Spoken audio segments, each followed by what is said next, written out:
Só que quando você pensa, né, os grandes bancos, quando eles foram criados, e todos os outros negócios, eles foram criados no momento propício para aquela cultura, para aquele produto, para aquela solução e gerava muito valor.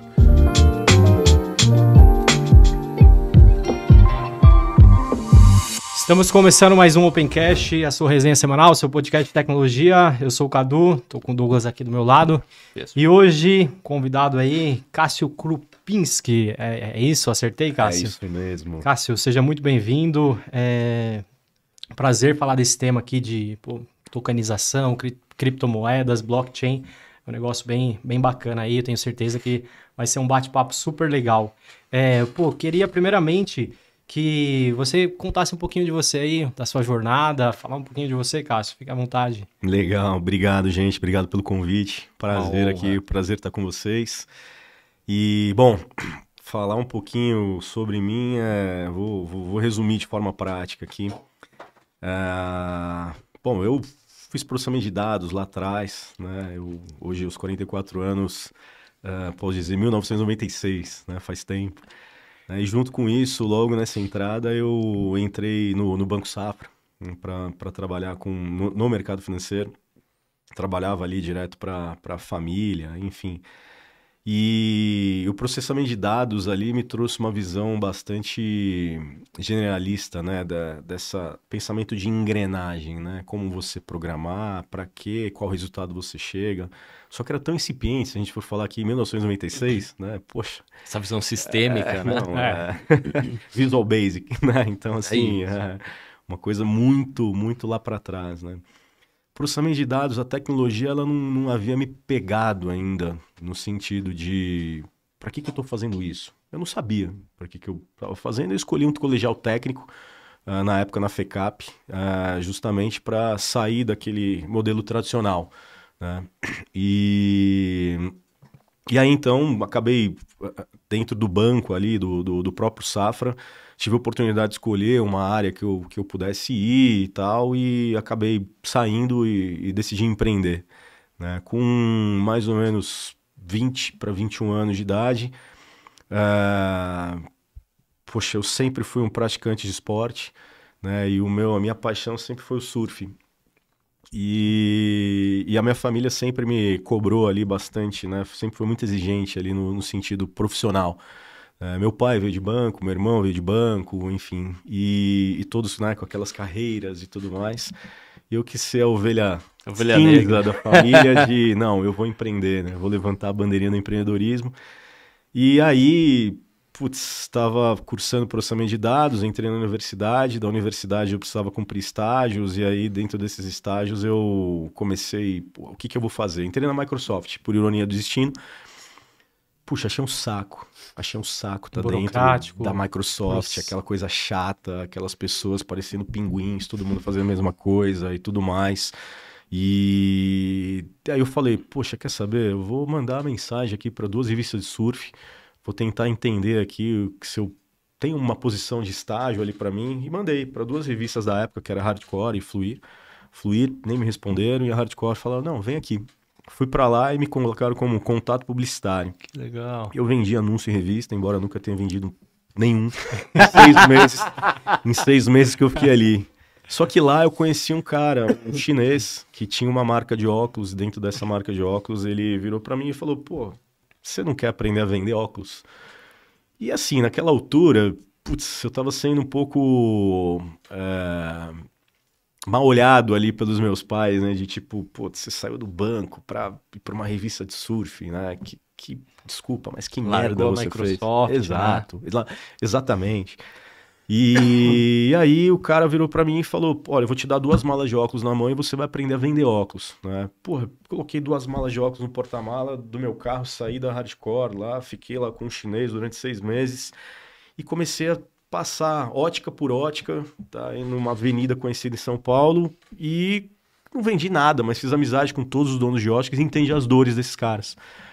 E aí a dor desse cara basicamente era o seguinte, né? Era, poxa, quando chegava um representante comercial lá, ele era obrigado a comprar uma grade inteira de óculos, mas ele deixava na mesa 40 pau. Entendi. Por que não 5, 10, né? Por que não fracionar tudo isso? né? E aí onde eu vou chegar lá no final, a gente volta nessa história sobre fracionamento, sobre tecnologia e fracionamento. E, poxa, o que aconteceu foi que eu olhei uma oportunidade de por que essas óticas só têm o mesmo padrão de óculos, né? Ou branco, preto, tartaruga ali e tal. Por que não tem um óculos verde, um azul, alguma coisa diferente? E aí, imediatamente, o chinês estava trazendo esses óculos coloridos e eu falei, olha, essa marca sua aqui não vai funcionar, mas se você quiser que eu trabalhe no seu marketing, né, pô, já vai ser maravilhoso. Isso até me incentivou a fazer a universidade e cursar marketing, justamente por conta dessa fase, né, que eu olhei aquilo e falei, olha, tem uma oportunidade aqui e eu vou para cá, vamos ver o que vai dar, né? É justamente pensando em fracionar, pensando nas dores. Pensando em tornar o mercado mais acessível. Eu não digo fracionamento, mais acessível. Perfeito. Né? A começar do fornecedor, pelo fornecedor.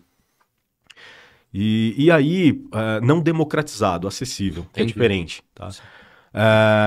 E aí, o que aconteceu foi basicamente que eu saí do chinês, montei minha própria marca, pedi para um marceneiro fazer um expositor lindo, maravilhoso em aço escovado, comecei a comprar os óculos do chinês e, adiantando aqui, 4 anos depois tinha 270 lojas que vendiam a minha marca.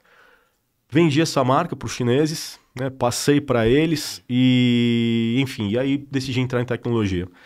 E aí veio a história do processamento de dados e comecei a entender que aquilo, de fato, estava fazendo algum sentido. Plugou na sua vida. Plugou, né? exato. Bom, 2008, né, um pouco ali, final do Orkut e o começo do Facebook, comecei a olhar para isso e falei, bom, o e-commerce vai bombar no Brasil.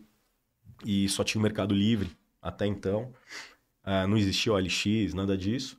E aí eu criei a Oxibis, né? Eu copiei o Facebook, fiz lá um e-commerce dentro do Facebook, olhando para as dores da história que eu estava começando na minha vida, que era os lojistas terem aquela dor e tudo mais. Dentro disso, já se falava em Bitcoin, tá? 2009, mas era muito ali na Deep Web, mas eu nunca nem acessei a Deep Web, mas eu tinha curiosidade de como isso poderia acontecer.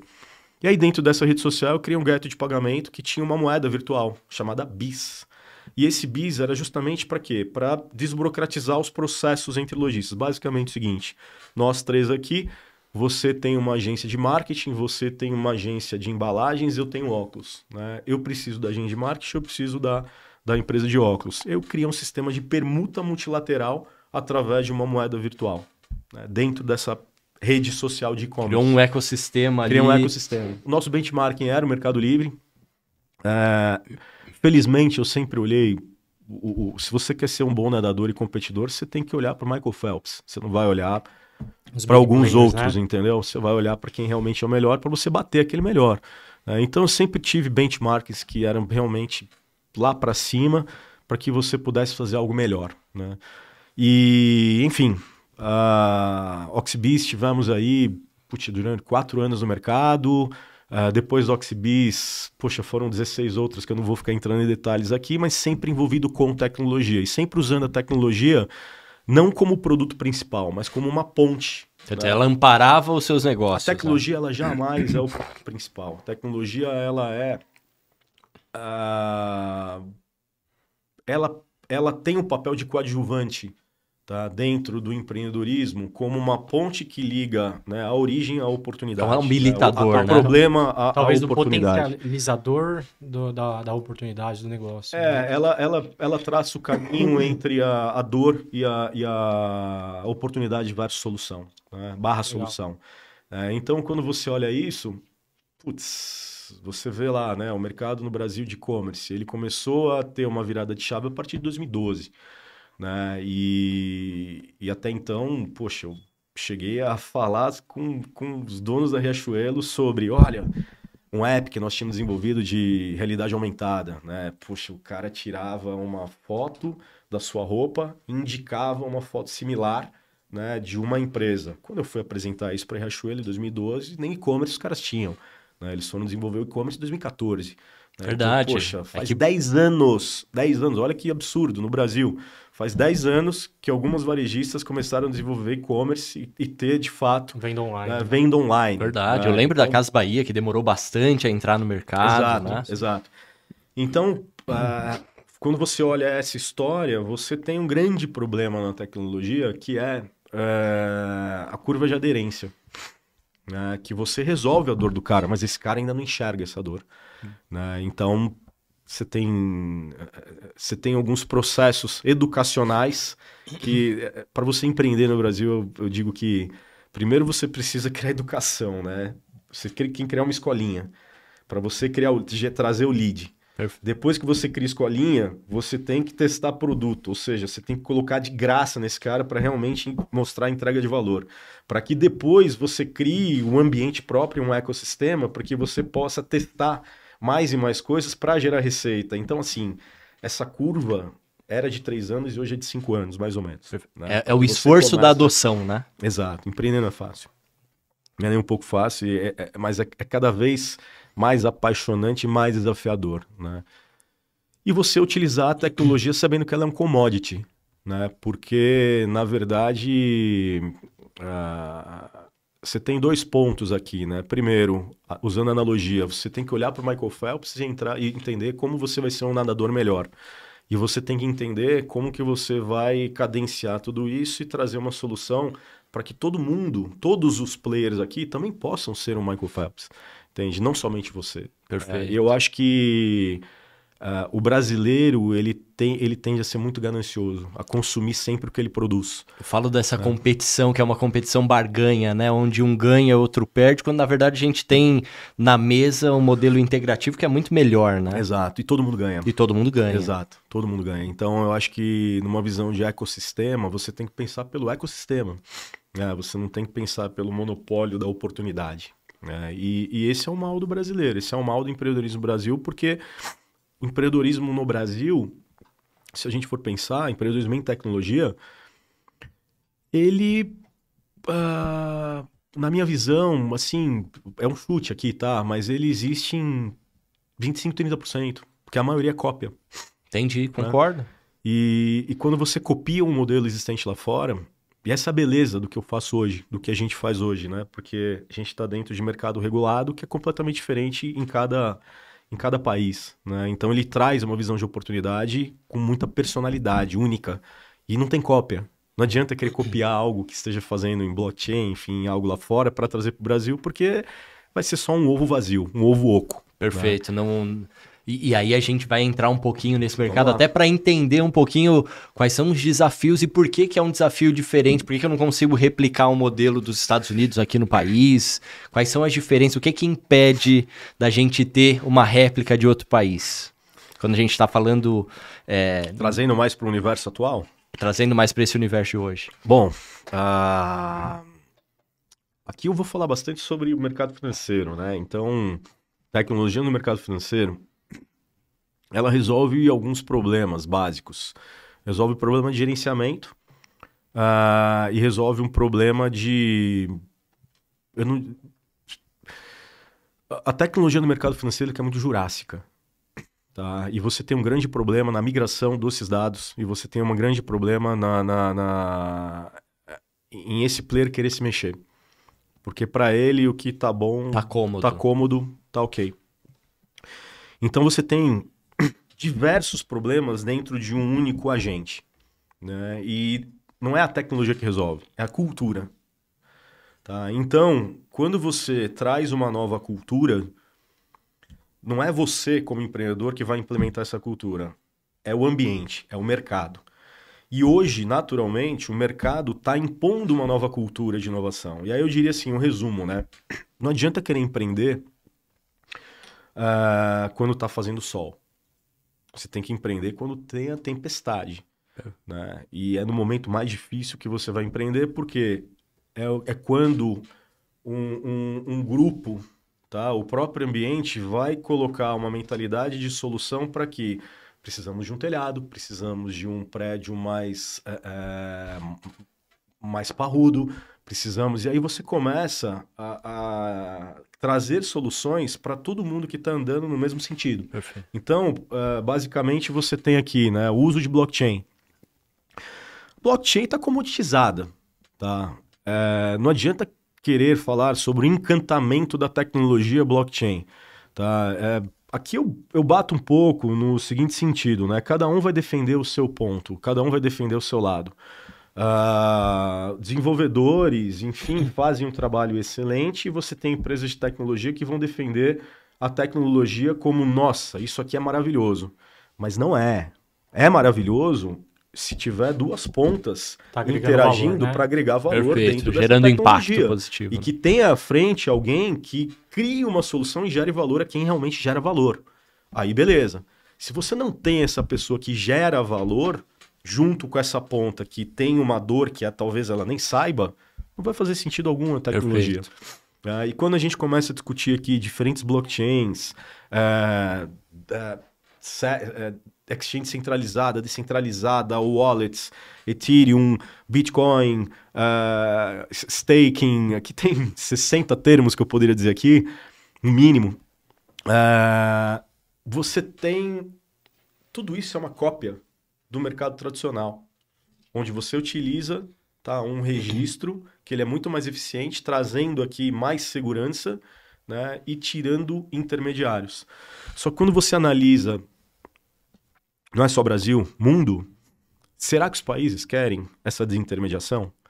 E aí entra o segredo, que não é um segredo, mas aí entra o quê? O papel do empreendedor em entender como você torna viável uma tecnologia, não eliminando todos esses agentes de mercado para consumir o que você produz, sendo mais um concorrente dentro do universo, onde você cria uma rixa, a exemplo do Uber com táxi. Perfeito. E que hoje se entrelaçam em trabalho e até um taxista pode utilizar o Uber e vice-versa, né? Num 99 táxi, por exemplo. Perfeito. E até a tecnologia veio para resolver o problema que gerou ali, talvez, nos taxistas, né? Que hoje você pode pedir um táxi via um aplicativo que foi criado para tirar esse mercado, esse ecossistema. E é engraçado essa cultura, né? Porque assim, demora para as pessoas entenderem que elas vão ganhar menos ali, mas ela vai escalar mais. Né? No caso do táxi, você tem um gasto, né? Um investimento maior, porque você tem o combustível. Então, quanto mais você trabalha, você escala mais, mas também na proporção, talvez essa conta possa... A fatia é menor, né? Exato. Mas quando você fala em mercado financeiro, é muito interessante. Porque você começa... Você trabalha... A conta é muito simples, né? Essa tecnologia vai te custar tanto, mas vai te trazer esse benefício. E ela vai escalar, de fato, porque você já tem esse mercado. Você já atua nesse mercado, né? E o que você precisa? Olha, minha dor é X, minha dor é Y. Ela está resolvendo tudo. E aí seu custo não acompanha isso. Exato. Você tem a margem e escala e o custo mais previsível. Exatamente. Né? E até hoje, né, falando de tecnologia, infraestrutura é um negócio que você tem mais previsibilidade do que antigamente, né? Então completamente. Você pode dosar até onde você quer escalar, né? Exato. Eu queria voltar um ponto antes. A gente vai falar de blockchain e para o público que ainda não entende blockchain, o que é blockchain? E como que você entrou nesse mercado? Vamos lá. Bom, como eu falei, né? Eu vim empreendendo lá desde 2022 e basicamente eu sempre soube que o meu big deal seria dentro de uma... eu seria inserido naturalmente dentro de uma nova cultura e que eu não precisaria fazer esforço para ficar educando e vendendo, porque o mundo inteiro faria esse esforço em conjunto, né? Ou seja, então a gente está falando de blockchain, a gente está falando de Web 3.0, a gente está falando de criptoativos. Eu invisto em Bitcoin desde 2011, né? E infelizmente vendi tudo em 2016. Eu ia falar assim com você. Quando bateu 14.800 lá, eu vendi tudo, mas, poxa, paguei 27,80 cents de dólar, 7 bitcoins. É uma coisa que você olha para trás e você fala, pô, tinha expectativa de aumento, mas para mim até aquele ponto já estava bom, né? E enfim, eu sempre quis voltar para o mercado financeiro. Foi onde eu comecei, foi onde minha família sempre atuou. Entendi, eu já ia falar disso. Você tem sua família. Isso, exato. Berço, e eu sempre gostei, eu sempre fugi um pouco da matemática, justamente por um certo... eu olhava para os meus pais e dizia, poxa, por que eles não empreenderam? Deve ser tão legal ter uma empresa e tal, essa cultura de ter que acordar tal horário, ir para lá, sentar na cadeira e fingir que tá trabalhando, sabe? Que coisa chata, né?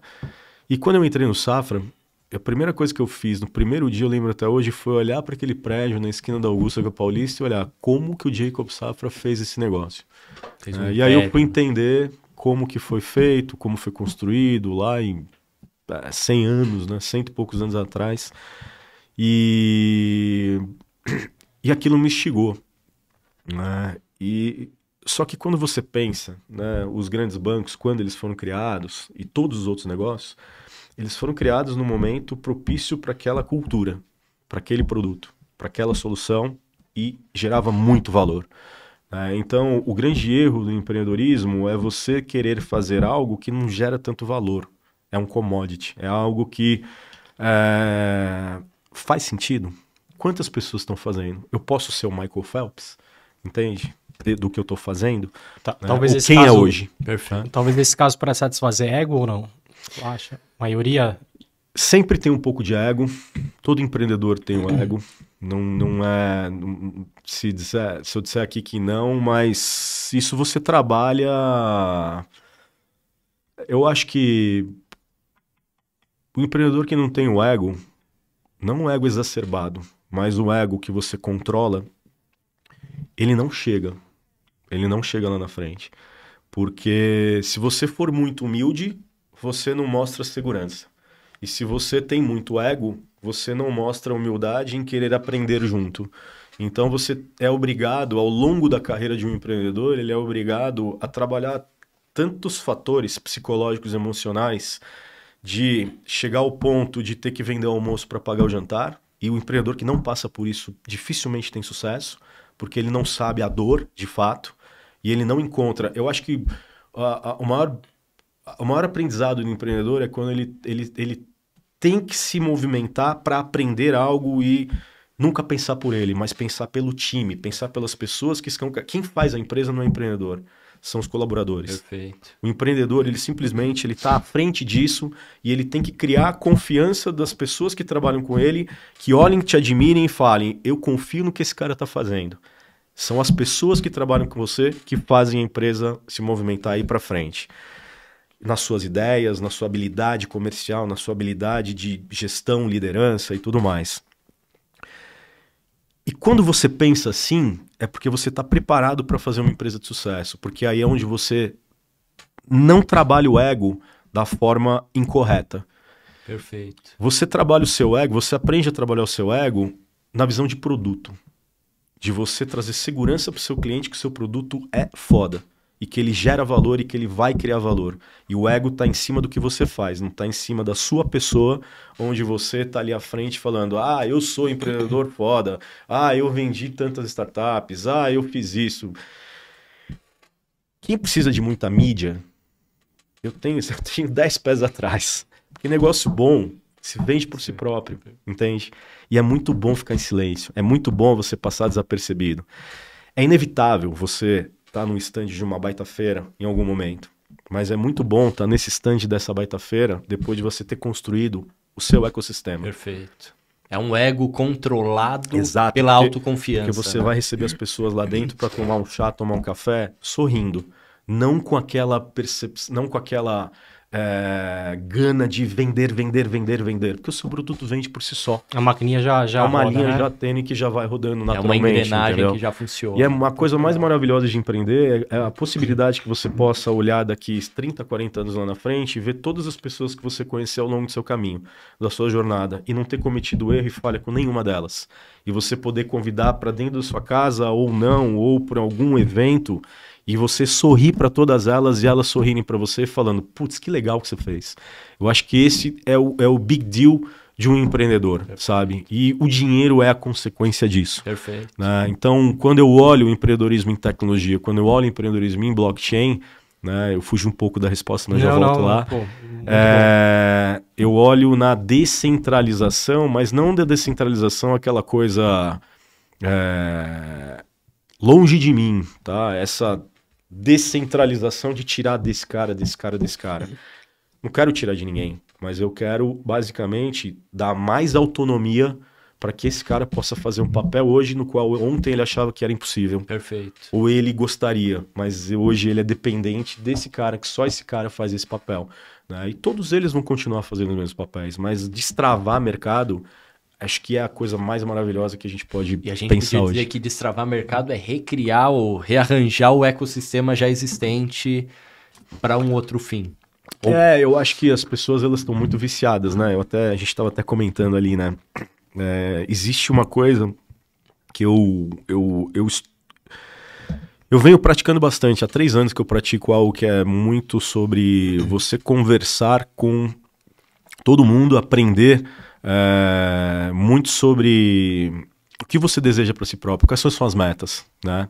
E quando você pergunta isso para alguém, todo mundo tem uma meta de Sim. crescimento, né? Só que as pessoas colocam tantas barreiras, e não é elas que colocam, é a mente coletiva que anda ao lado, entende?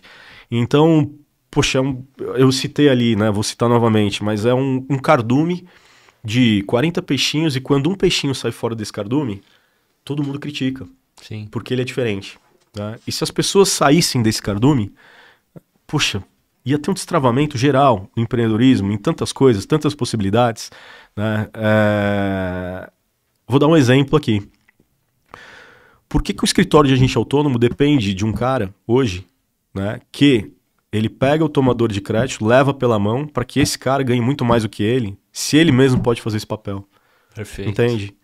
Pensa no cardume. É uma simplificação de um Exato. ecossistema. Né? Basta um peixinho sair da caixinha, desse cardume, que outros sairão também, né? E quando a gente olha isso na visão de oportunidade, em blockchain, mercado financeiro, destravamento, faça um papel, tenha mais autonomia, você usa esse mesmo exemplo ou analogia para todos os outros. Perfeito. E todos os nichos de mercado existem esses cardumes, entende? Então, eu acho que a visão de tecnologia, deixa eu apresentar essa ponte entre a origem e a solução, né, entre o problema e a solução para esse cara, e vamos ver como que ele se comporta disso e vamos provar para ele que os números deles vão aumentar, né? E aí vem a mágica que não é mágica. É tão simples, entende?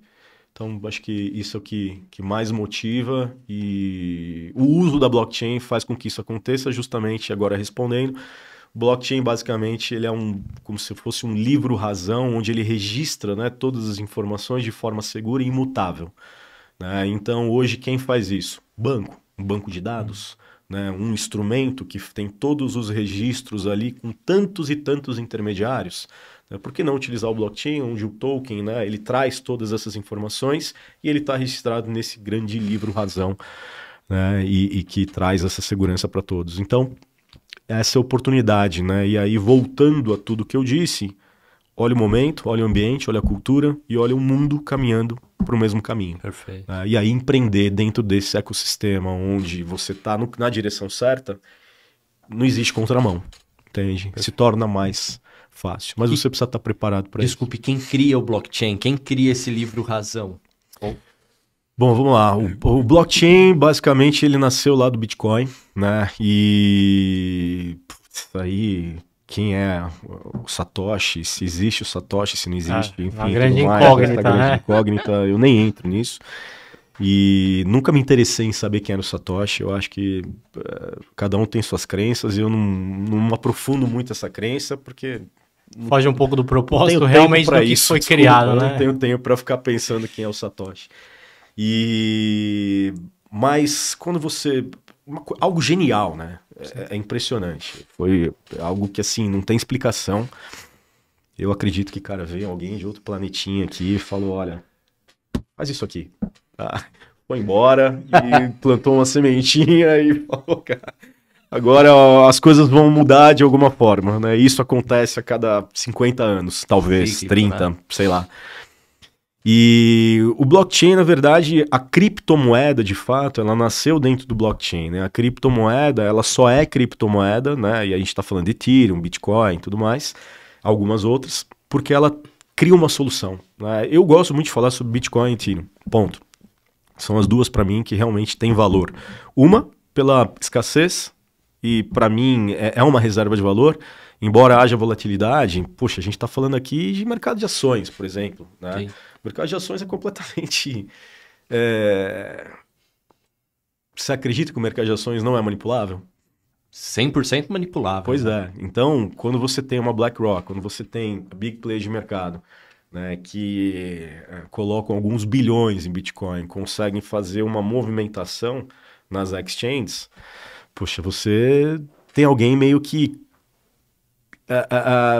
entre aspas, consegue controlar.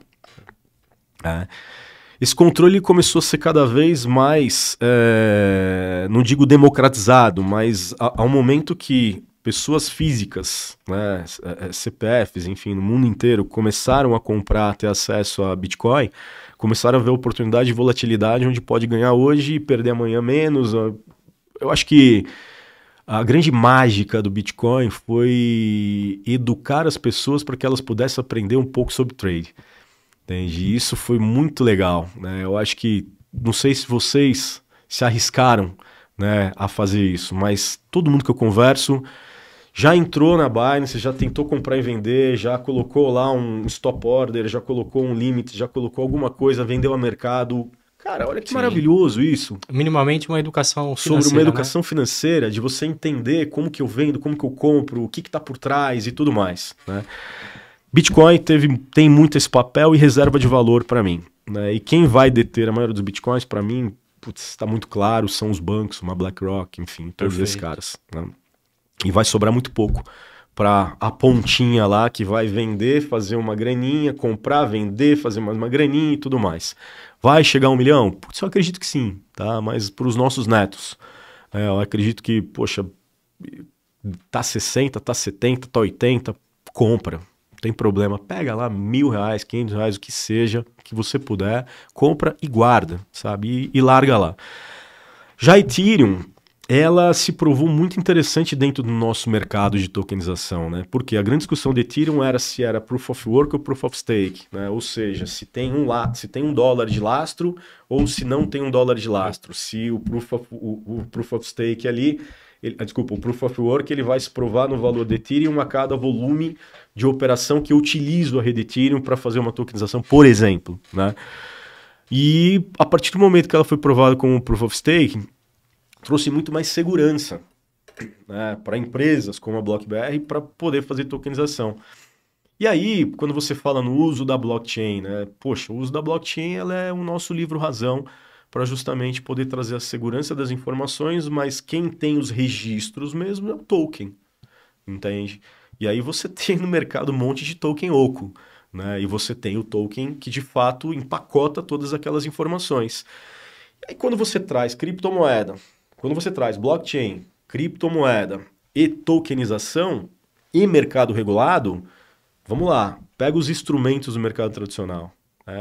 Como que funciona o mercado financeiro? Confiança atrelada à confiança. Você tem o A que confia no B, que confia no C, que confia no D, que confia no E. Só que tudo isso daqui torna um instrumento financeiro muito caro, porque todo mundo aqui morde um pedaço. Sim. E esse cara que é o tomador de crédito está pagando um instrumento para pagar toda essa galera. Uhum. Quando você traz um token, você tira esse. E você mantém um, ou mantém dois, ou não mantém ninguém, dependendo do ativo. E esse token carrega todas essas informações que essa relação de confiança carregava anteriormente. E esse token está aqui na blockchain, que é esse livro-razão, e pum, beleza. Essa visão que eu tenho de blockchain é isso que essas possibilidades estão trazendo para o mercado. Eu estou falando uma visão de instrumento financeiro, mas você pode trazer várias outras visões, por exemplo, de um token solucionar um problema de gerenciamento de um big player de mercado, e que não necessariamente o token é o veículo de liquidez para trazer dinheiro.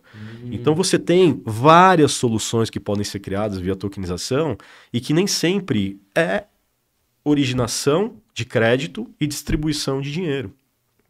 Entende? Entendi. E aí você tem várias blockchains, né? Polygon, Gnosis Chain, que todas soluções ali que no nosso caso, né, tem que ser soluções EVM, ou seja, que conversam com Ethereum para que possa ter interoperabilidade entre coins, entre stablecoins, para que, no nosso caso, né, recentemente, poxa, vamos criar uma solução que o brasileiro possa comprar um imóvel lá nos Estados Unidos ou investir num fundo imobiliário americano sem que ele precise abrir uma LLC, né? Ou seja, hoje, até ontem, ele precisava ter uma empresa lá fora. Olha a burocracia, entende? por que não um token onde eu tenho dois, um agente depositário, um agente custodiante, um liquidante, e o token seja o veículo, né, simplesmente para fazer o pareamento com o USDC, o USDT, e você resolve esse problema, que aos olhos do regulador, você obviamente precisa mostrar qual que é o agente depositário, quem que é o agente fiduciário da operação. Então, assim, tokenização não é simples. Não é simples, porque você não substitui essa relação de confiança desses caras no mercado como um token que traz aqui o tomador de crédito e esse outro cara aqui, esquece. Isso jamais vai funcionar, né? Então, essa é a mágica, né, do blockchain, tudo que ela... o universo de possibilidades, né, que ela possibilita. Mas não é um mercado para amador, não é um mercado para que você venha de forma disruptiva, igual na Ásia, enfim, que está anos-luz mais avançado dentro desse ambiente, né? Pô, na Ásia, gente, a China hoje você faz pagamento com a mão. Absurdo, você né? já faz pagamento com a mão. Então, pô, você tá ali, tal, pum, pronto, acabou. E a interoperabilidade de tokens, payment, enfim, já está muito à frente. A China só não domina o mundo porque não quer. Legal. Na minha opinião, em tecnologia. E não quer? Não. Acho que ela tá confortável na posição dela para arrumar algumas guerras que não tem necessidade. Não precisa, né? As que ela quer, ela já não tá, já cria dificuldade. Falar um pouquinho de... Você hoje é CEO, né? Founder da BlockBR. Fala um pouquinho o que é a BlockBR, o que ela resolve. E aí depois a gente vai falar um pouquinho de tokenização de ativos, né? Eu queria apresentar para o pessoal o que é tokenizar ativos.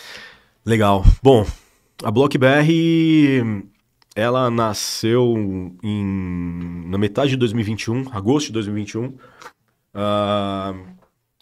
Que nem eu comentei, eu vim investindo em Bitcoin desde 2011, e 2020 para 2021, eu tive um período que eu fiquei, durante a pandemia, eu fiquei em Dubai, que acabou virando o centro do mundo, que era o único lugar aberto durante a pandemia.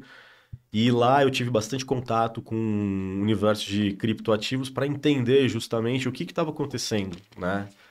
E Dubai, embora eu não goste de Dubai...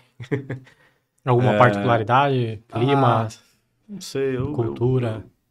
Eu sou surfista, né? Então, assim, quando você entendi, vai para um lugar que é fake... É isso, né? que é artificial, né? Você não tem muito appeal ali de tipo, nossa, que lugar legal. Não é legal. Eu não ligo para Ferrari, não ligo para carrão, não ligo para um prédio de 400 mil andares. Isso não te apetece. Não me apetece, não me encanta, sabe? Mas, enfim, tive uma oportunidade de ir para lá justamente para aprender mais sobre esse universo. E era para ser em Singapura. E aí acabei indo para Dubai, porque veio a pandemia, isso em março de 2020. Acabei ficando um período por lá. Tive muitas conexões também com o pessoal da Crypto Valley, que é de Zug, na Suíça, que também acabou migrando bastante, né, algumas operações e algumas oportunidades para Dubai. E lá eu comecei a entender mais sobre a visão dos empreendedores na Suíça e na Europa em blockchain, em nada de tokenização, mas muito mais em criptoativos. E eu só enxergava uma coisa, eu só enxergava no RWA, né, o Real World Asset, que você basicamente pega lá um terreno, por exemplo, cria um token e você traz liquidez, cria pool de liquidez e o investidor tem lá um token que ele vai crescer de acordo com o que gera de receita aqui. Em teoria era para ser isso, né? Mas aí surgiram várias e outras verticais também de empreendedores que criaram tokens que não tinha nada por trás, ou tokens que prometiam uma tecnologia que ia solucionar um problema e no final do dia não solucionava nada. Enfim, já tivemos 2.500 altcoins, né, no mercado. E hoje eu nem sei o número, mas até 2021 eram 2.500. E aí voltei para o Brasil. Quando eu voltei, eu toquei uma parte da Coin Payments aqui no Brasil, que até então era a PayPal de criptomoedas, né? E na Coin Payments eu tive uma experiência interessante de poder ver o que tinha por trás de várias criptomoedas, né? E ali eu olhei e falei, bom,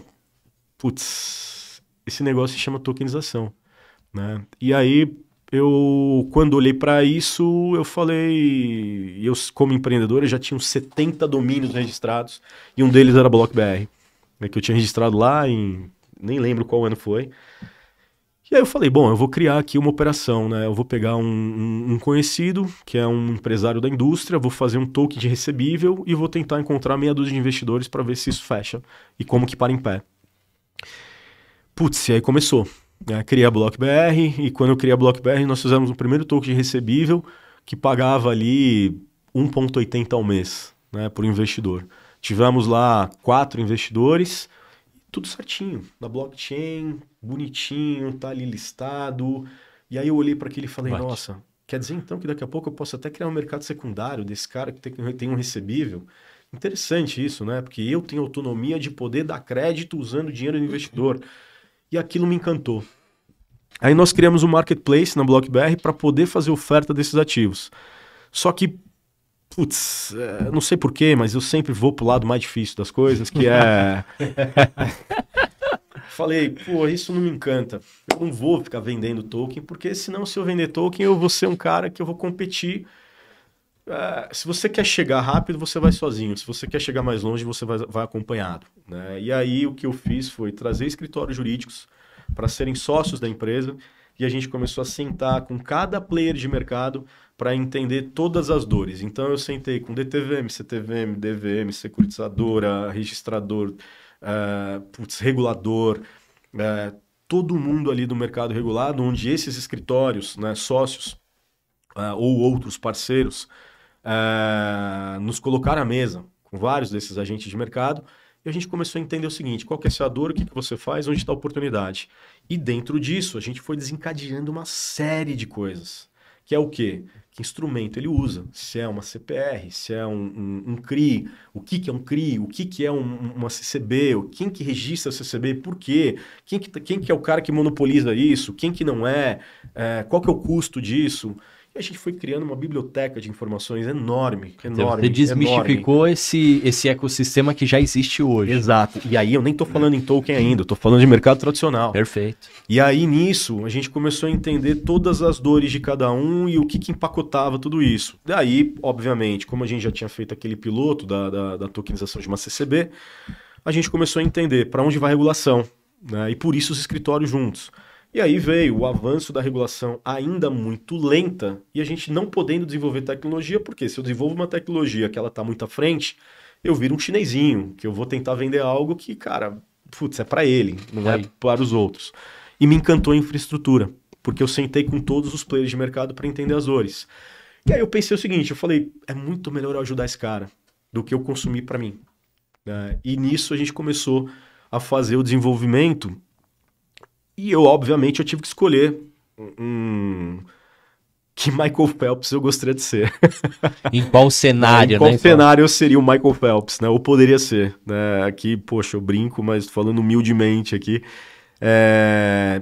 Pô, vamos lá, né? Não tem como você querer ser um bom nadador se você não olha para esse cara, né? Quem que é o cara que nadou agora de braçada no mercado? Eu não vou citar nomes, mas, putz, é um cara que dá para fazer melhor do que ele. Né? E a gente olhou para esse cara e, putz, eu olhei para assessor de investimento, olhei para, já estou dizendo, para assessor de investimento, para escritório de agente autônomo e falei, putz, eu vou dar autonomia para esses caras, porque quem gera valor é ele. Ele não precisa levar o outro cara aqui pela mão para prover, para servir esse. Né? E esse é o grande erro dos empreendedores no Brasil. O empreendedor no Brasil, ele tem um senso de comodismo, ele tem o senso de que ele cria um negócio. E aí, quando se aproxima um banco dele, o banco fala, eu vou colocar 30 milhões, 40, 50 milhões em você. Ele cede e ele vira um garçom. Sim. Por quê? Porque o banco jamais vai vender o seu produto antes de vender o dele. E ele também não vai vender o seu produto antes de vender dos escritórios dele, de quem já serve ele há muito mais tempo. E ele vai te deixar no último aqui na espera. E você acaba diluindo. E, cara, no final do dia, você tem um grande banco que você fala que putz, o meu sócio é esse cara, mas putz... Você tá com a rebarba do mercado, Você tá, né? cara, com a rebarba do mercado, você não é agnóstico, você não consegue atender mercado e você vai ser obrigado a consumir o que você produz. E aí o que acontece naturalmente com as fintechs? Elas morrem depois de 5 anos, elas vão desaparecer naturalmente. Ciclo de vida é isso mesmo. Exato. Então você tem que ter culhão de estou sem receita, preciso vender meu café da manhã para pagar o almoço, mas eu vou em frente, acredito nisso e vou servir os meus clientes. Você é realmente Não é o único. peixe que sai do cardume, né? Isso, exatamente. Você sai dessa mente coletiva e você começa a executar de uma forma que te dá muito mais tesão, sabe? Você fala, caramba, olha o que eu tô fazendo. Você vê valor no que você tá fazendo. Você se vê de construindo um novo ecossistema? eu me vejo construindo um novo ecossistema. Que legal. Eu me vejo. Eu não só me vejo. Eu posso É uma dizer que realidade, né? é uma agora. realidade que a gente vem desenvolvendo. E aí, quando a gente fala sobre a tokenização, eu também não quero acabar com essa relação de confiança atrelada à confiança por um instrumento ser caro. Eu quero dar autonomia para que quem ganha dinheiro com esses instrumentos possa ganhar um pouco menos, mas escalar muito mais. Perfeito. Que no final do dia é um pouco daquela história do Uber e táxi. Né? Eu estou provendo, né, um Uberzinho para esse cara, mas ele não vai ter o esforço que o motorista tem, obviamente, porque esse mercado ele roda sentado na cadeira ali de uma forma mais autônoma. Né? Então eu estou dando autonomia para ele. E o nosso objetivo é destravar mercado de capitais. Tudo isso usando blockchain, fazendo com que o token pacote as informações coerentes, corretas, como garantia, colateral e tudo mais, utilizando nossos escritórios e provendo a infra, onde ele tenha um melhor gerenciamento, onde ele aproveite também oportunidades que eu não posso citar o que a gente está fazendo exatamente, mas são coisas incríveis que solucionam problemas de big players de fato. Tá? Então, tem caras que têm problemas de gerenciamento porque hoje o cara faz uma planilha de Excel e o cara movimenta Mesmo nesse bilhões. mercado, O cara olha... movimenta bilhões, sabe? Só que para ele migrar, ele não consegue. Porque por que ele vai tirar daqui para vir para um banco de dados aqui? Entende? Mas com a tokenização, a gente vai mudando step by step. Muitas vezes eu não estou falando em fazer um token onde ele está trazendo já o veículo de liquidez. Eu estou fazendo um token que soluciona um problema primário aqui. Não pra é que ainda lá o link na com o frente, ativo. Né? Exato, porque lá na frente ele vai ter uma grande autonomia. Entende? Só que as pessoas não entendem isso porque a maioria delas não sentaram à mesa com todo esse ecossistema. Então, é um trabalho de 10 anos que a gente está fazendo. A BlockBR completa agora 3 anos. Né? Então, tokenizar não é fazer token. Tokenizar é você dar autonomia. E por isso você fala tanto da palavra de dar acesso. Dar acesso, exato. E não de democratizar. Exato. E isso você pega na minha história lá, né, com óculos, né? Com as óticas. Olha que engraçado, né? Pô, eu fui lá, peguei os óculos coloridos, deixei dentro das óticas para o cara não precisar desprender 40 mil reais para comprar uma grade inteira da Ray-Ban. Né? E aí vem toda essa história, né? O Safra, a empresa lá de óculos, o BIS, que foi dentro do gateway de pagamento da rede social. Processamento de dados. Processamento de dados. Então, a construção dessa história leva você a ter uma visão de, caramba, ego zero, vamos prover eficiência para o mercado e vamos fazer acontecer, entendeu? E onde está a oportunidade? Gente, só esse cara que tá aqui tá ganhando, vamos fazer isso aqui, ó, vamos fazer todos esses aqui ganharem, ou esse cara ganhar até mais, entendeu?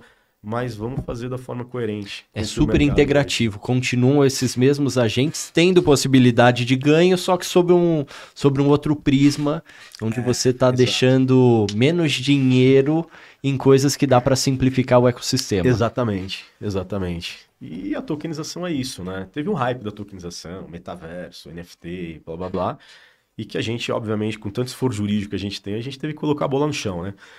Hoje a gente vive um hype de crédito de carbono, uma nuvem cinza bizarra também, que acontece um greenwashing pesado. E quando a gente decide entrar para dentro de um mercado, a gente entra para colocar a bola no chão mesmo, juridicamente, tecnologicamente e tudo mais, para trazer o quê? O que a gente está criando no mercado é reputação. E essa reputação, ela passa pelo educacional, e quando um cliente senta à mesa com a gente, ele vem com uma ideia, talvez, às vezes lúdica, hoje cada vez menos, mas eu quero tokenizar. E quando a gente olha pro ativo dele, a qualidade do que ele tem, a gente fala, putz, você não consegue fazer isso agora, mas você vai conseguir se você fizer isso. Esse cara não está preparado para fazer tudo isso, ele não quer ter esse trabalho de fazer, entende? Então todo mundo quer dinheiro, fato. Tokenizar é dinheiro, tokenizar é funding. Tá? E você acessar novas vias. Por incrível que pareça, o Brasil tem muito mais dinheiro do que qualidade de ativo. E muito mais dinheiro. Tem muito mais dinheiro querendo acessar ativos do que ativos querendo acessar dinheiro. Né? E olha o problema que tem. Só que como você resolve esse problema? É isso. E a BlockBR é quase que uma legal tech com uma fintech. Né? Então a gente consegue aí, de certa forma, trazer as garantias atreladas a esse ativo, do jeito que a securitização já faz, só que muitas vezes trazendo uma solução que é a pavimentação para que esse token traga com segurança aí aos Tá criando as avenidas e o seu cliente é o dono do ativo e também esse veículo que faz toda essa... A gente tem os dois, né? Basicamente, o assessor de investimento traz o originador de crédito e leva para esse cara aqui, né?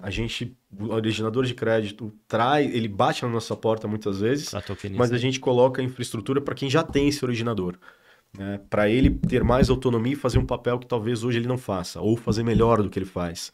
Só que, consequentemente, o originador ele já bate na nossa porta.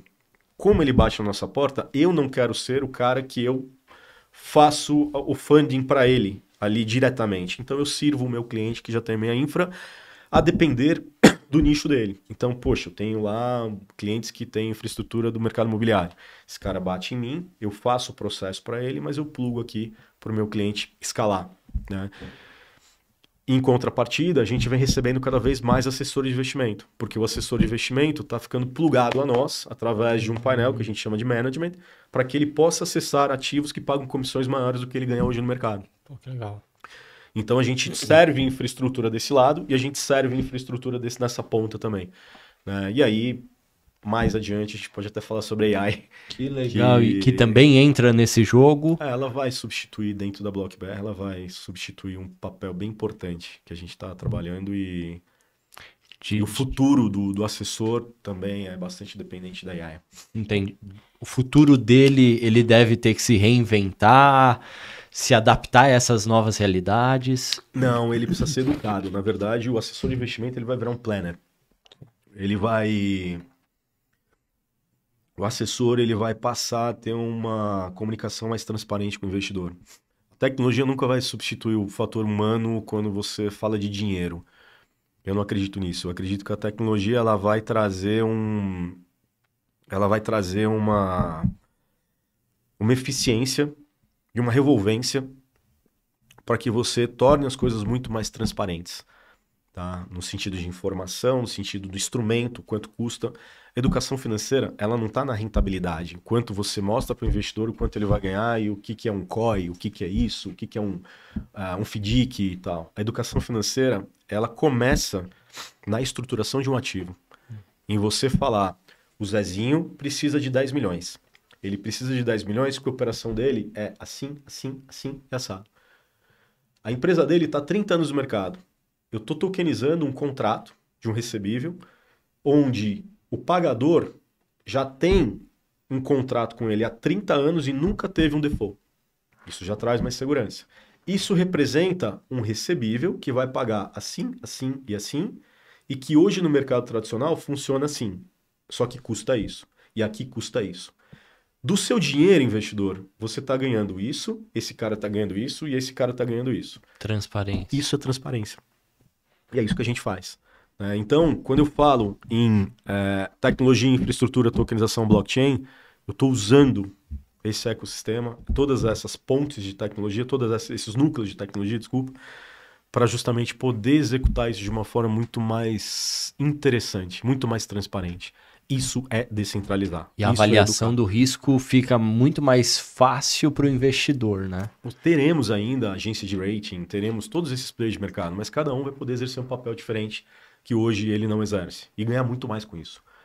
Conosco, com a gente assim, a gente senta na mesa e fala, poxa, qual que é o seu papel, qual que é a sua dor, o que você gostaria de fazer? Olha, tem essa oportunidade. Quer se plugar a nós? E ele se pluga a nós e a gente começa a crescer em conjunto. Visão de ecossistema, ego zero. Eu não tenho a ganância de consumir o que eu produzo. Eu tenho a ganância de fazer com que os meus clientes consumam melhor e de uma forma mais eficiente o que as oportunidades que aparecem para nós. É isso. Quer dizer, você está trazendo mais dinheiro para a mesa. Você não tá no modelo onde você está tirando a fatia de ninguém. Não, exato. A gente não tem interesse nisso. Não tem nenhum interesse. E pelo que você falou, a gente tem mais dinheiro na mesa do que ativo lastreado hoje. Tem bastante. Tem bastante dinheiro e o segredo não é segredo para ninguém, mas assim, a maioria dos investidores tem a necessidade, obviamente, coerentemente, dolarizar. E quando a gente fala em patrimônio dolarizado, a gente está falando na tokenização que ela quebra barreiras geográficas também, né? Então, em 2, 3 anos, eu acho que agora eu posso dizer que talvez 2 anos. 2 anos, a gente vai ter um mercado muito mais descentralizado, onde você pode acessar um europeu, um americano, um asiático pode acessar um mercado de renda fixa Brasil, e o brasileiro possa acessar o mercado imobiliário ou qualquer um REIT, sei lá, qualquer outro ativo. Mas é um ecossistema mais globalizado mesmo. Vai ser um ecossistema mais globalizado, mas terão poucas empresas que vão trazer essa confiabilidade, essa segurança, né? Então, eu como infra, eu tenho vários clientes que já trazem essa reputação e essa confiabilidade porque são regulados, né? E quando você fala em ativo digital, eu transformo o ativo em ativo digital, onde eu posso descentralizar a oferta. Estou falando aqui de exchange, estou falando em um mercado mais direto, né? E aí, é óbvio também que a gente olha para o real world asset, né? Então, a gente está olhando que, a geografia brasileira ela é muito maravilhosa. Sim. Então, quando você fala em mercado imobiliário, que é o maior mercado do mundo, a gente tem um spin-off até dentro do setor, e que está olhando diversas soluções imobiliárias, né, para justamente conectar os investidores de fora e investidores daqui lá para fora, né? E aí, quando a gente fala nessas soluções, qual que é o entrave? Câmbio. E como é que você resolve o problema de câmbio com ativo digital? Poxa, olha o que a Binance fez, entende? Então, assim, e tá aí, né? Olha o que a Coinbase faz, olha o que todas as exchanges fazem, né? E aí você usa, né, cada caso de uso no mercado e você traz para cá para entender como que eu resolvo o problema do originador de crédito e o investidor, tornando o mercado mais acessível. Então, é isso, entende? Eu vou tentar simplificar o que eu entendi. E vou usar a mesma palavra. Tá muito difícil assim. Não, pelo contrário. Eu tô achando que a grande sacada da BlockBR é simplificar o ecossistema. Total. E, né? facilitar as informações pro próprio regulador.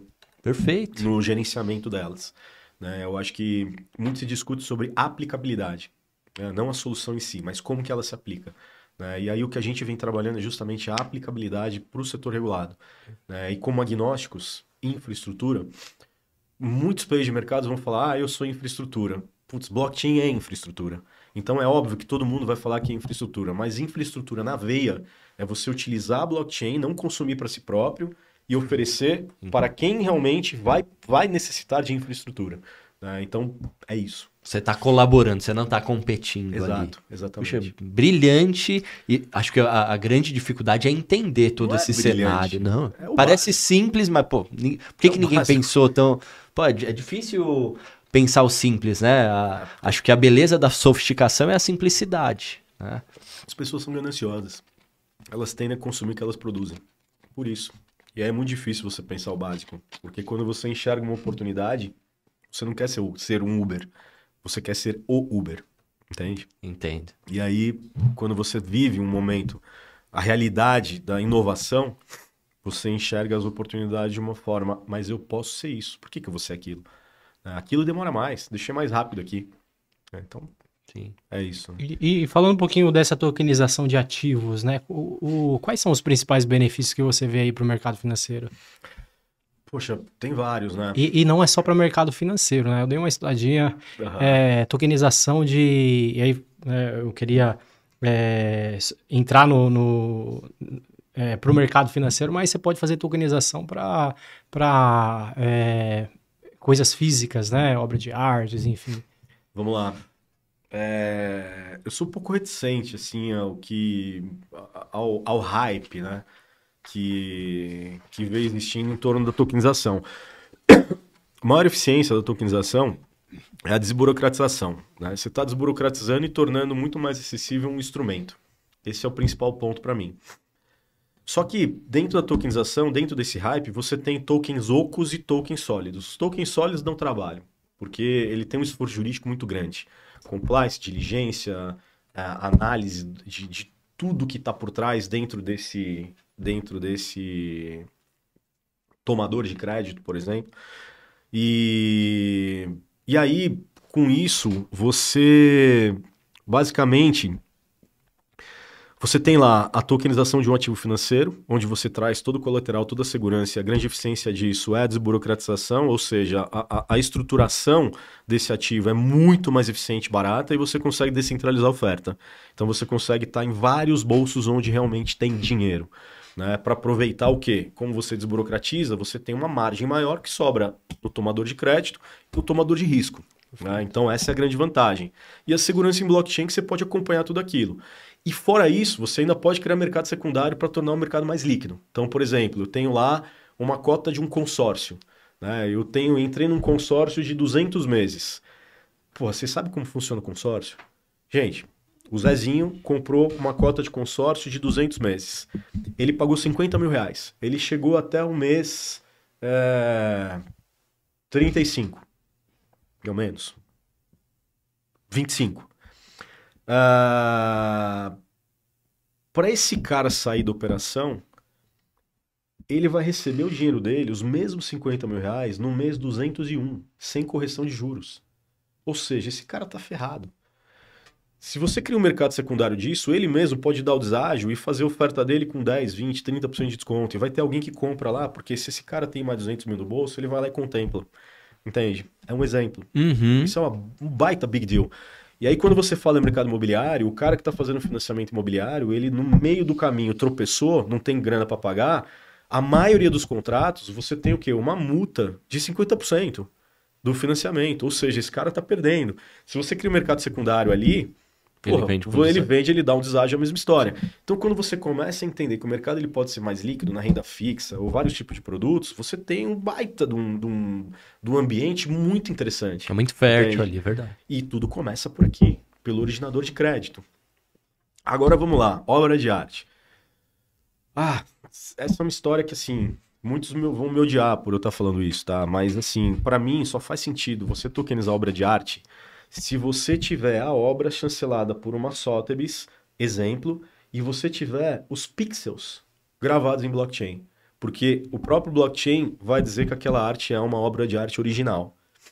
Porque tokenizar, ela começa no registro das informações. Se você tem aqui, poxa, eu fiz aqui um rabisco, eu sou, sei lá, os gêmeos, sou, sei lá, o cara que fez lá, o sei lá o quê. Putz, legal, maravilhosa. Talvez quando esse cara morrer, isso aqui vai valer milhões, entende? Mas, cara, todo mundo tem essa foto, todo mundo tem uma NFT dessa arte. E aí, qual que é o valor disso? Entende? Como você representa ela dentro de uma estrutura de base de dados e o ID tem que estar vinculado com... E escassez. Não adianta você querer fazer uma obra que tem 50 mil pessoas ali que tem essa obra, tem uma NFT, um pedacinho dela. Entende? Faz sentido talvez 6, 10, 20, torna escasso.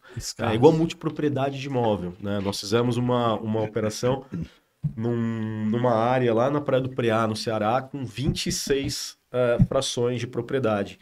Inicialmente a gente nem tokenizou, a gente simplesmente testou a operação que era uma SPE, dona dessa casa, fraciona em 26 pedaços, onde cada um paga lá 60 mil e poucos dólares, e ele tem direito a uma semana, mas ele tem direito de renda fixa de todo o outro período dessa casa que vai estar para locação, porque a gente dividiu, né? 24 frações, uma semana de julho a dezembro, dá justamente uma semana para cada um, onde você tem 6 meses livres para poder locar a casa e trazer rentabilidade para os token holders. Né? Então você começa a entender o que faz sentido. É muito simples. Quando alguém fala sobre tokenização, você tem que parar para pensar e falar, faz sentido? Metaverso, faz sentido? Gente, nenhum. Nenhum. Entende? Então, assim, fiquei com medo de responder, mas... Nenhum. Puta besteira, sabe? Um hype... sério. Tem coisas que, assim, não faz sentido algum. Não passou da curva do hype, né? De adoção de tecnologia e nem vai passar. Pode ser legal pros gamers e tal, entende? Mas, assim, gente, contato físico, sabe? E até mesmo o trabalho remoto, fazendo até um comparativo. É uma merda. Sim. Não funciona. Você a tem interação... que ter todo mundo ali dentro de casa trabalhando e tal. E para desenvolvedor, eu vou falar a mesma coisa. Desenvolvedor tem que estar dentro do escritório também. Essa coisa de pouquíssimos desenvolvedores eu acho que funcionam dentro de casa. Mas dentro do escritório é outra coisa. Viver a É olho cultura. no olho, é falar, olha, funciona assim, a cultura é essa, o que que você está fazendo, vamos lá e tal. Faz um teste. Pega 4 desenvolvedores no modelo remoto e pega 4 desenvolvedores in-house, tá? Faz com que esses desenvolvedores trabalhem 6 horas Mesmo somente, desafio. e os outros fazem com que trabalhem 10 horas dentro de casa. Os de 6 horas dentro do escritório vão render muito mais do que os caras remotos. Eu fiz isso. Muito mais. Então, assim, Entendem mais, focam mais, exato. estão vivendo a energia do Exato. que é o negócio. Então, comparando o que eu falei sobre NFT e sobre o desenvolvedor, olha o todo, entende? Não fique no superficial acreditando que aquilo e esqueça o hype, né? Então, eu acho que a história é cíclica, né? Então, a gente vive lá, poxa, o período do remoto, pandemia, e eu já adoto essa cultura do remoto desde 2012, né? Um modelo híbrido até. Em alguns casos, funcionou. Só que hoje eu mordo minha língua. Hoje, presencial é o que É o que traz o que traz mais link, algo mais tangível, propósito. né? E aí, o que é mais tangível? O NFT é tangível? Entende? Tokenização é tangível? O que está por trás? Né? Então você usa isso como analogia para tudo e você fala, putz, eu quero ver de fato a transparência do que está acontecendo aqui por trás. E eu entendi que o conceito básico ali de economia de escassez é uma das tônicas que perduram, né? É, exato. E a gente vive um hype hoje que tem que tomar bastante cuidado, né? Então, não só na tokenização, inclusive em blockchain, porque assim, tem muita empresa desenvolvendo blockchain para recentralizar a informação, entende? Então você pega as empresas mais old school e aí você olha para esse cara e você fala, puta, por que esse cara está desenvolvendo uma blockchain? Ah, ele está desenvolvendo uma blockchain porque ele quer centralizar o poder que ele tinha. Ele não quer descentralizar. E aí, dentro da blockchain dele, ele vai operar somente com o ecossistema dele, né? Faz sentido? Olha, até 2026, 2027, talvez faça para ele, mas ele vai ficar fora do mercado. Porque tinha como taxista barra Uber? De jeito nenhum. Essa é a resposta, entende? Não adianta você querer investir em algo para centralizar se o mercado naturalmente ele está Depois de ter capilaridade é impossível, é né? possível. E quando você fala no Ethereum, né, para ter interoperabilidade, quebra de barreira geográfica e tudo mais, você ainda assim consegue centralizar algumas informações, mas você não vai interoperar com o próprio mercado, né, de uma forma mais destravada, eu quero dizer, né? Então, é isso, né? Mas banco é banco, e banco sempre vai banco da mesma forma, e jamais vai perder. Pode até perder algumas fatias, Mas o domínio ainda. eu acho que é interessante também os bancos terem domínio. Eu não sou um cara que, poxa, democratização. Eu não acredito na democratização.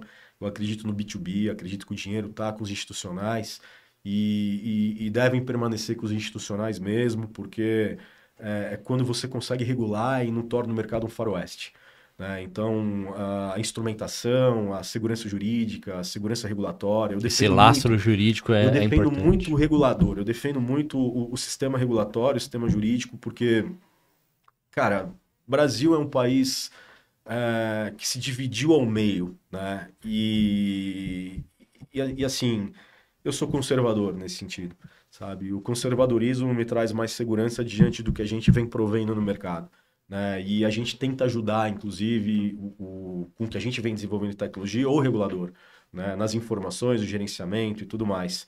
E quando a gente fala de mercado regulado, você está falando aí de 15 cabeças que controlam tudo isso, né? E existe a descentralização, existe um pouco da democratização, mas a gente acredita muito na educação financeira, a educação de como que eu vou mostrar essa transparência nessa ponta.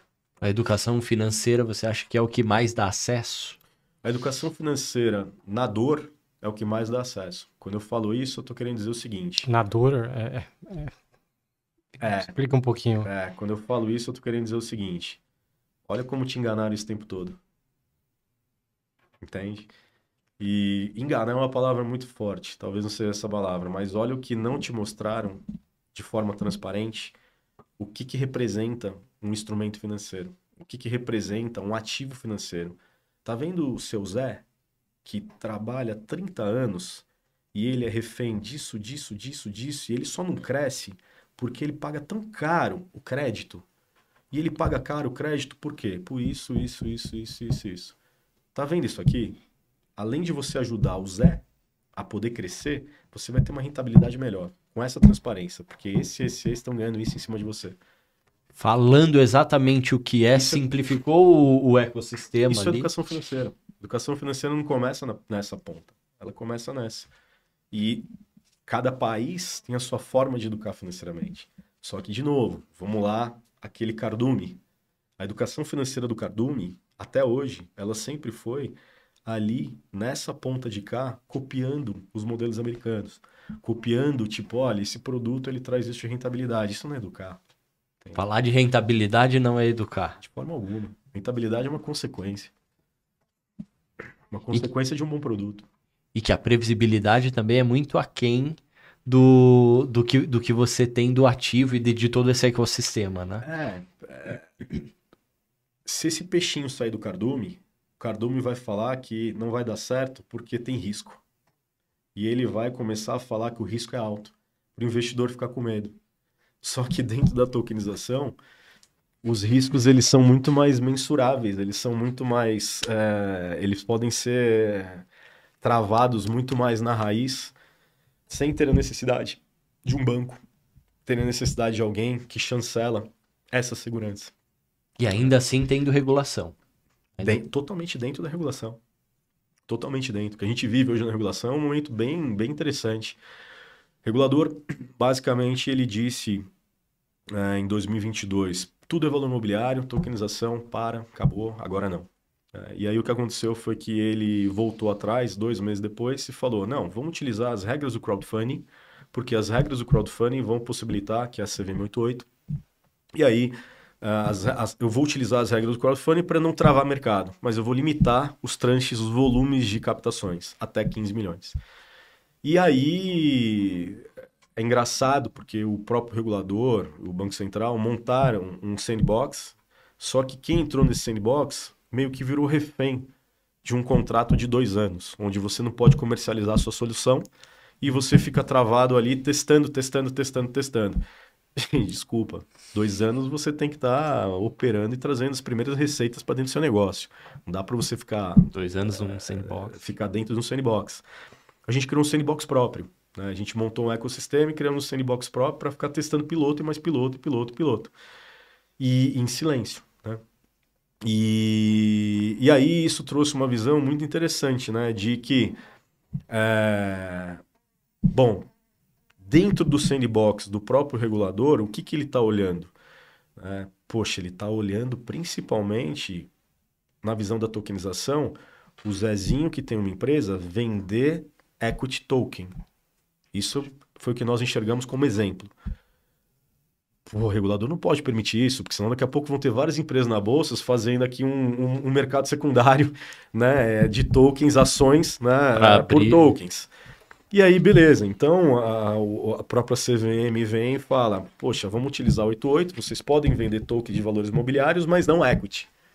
Você não pode fazer uma operação, você pode fazer operação de dívida, mas você não pode fazer uma operação de ações, de equity da companhia. Um mútuo conversível, tokenizado, enfim, o que for.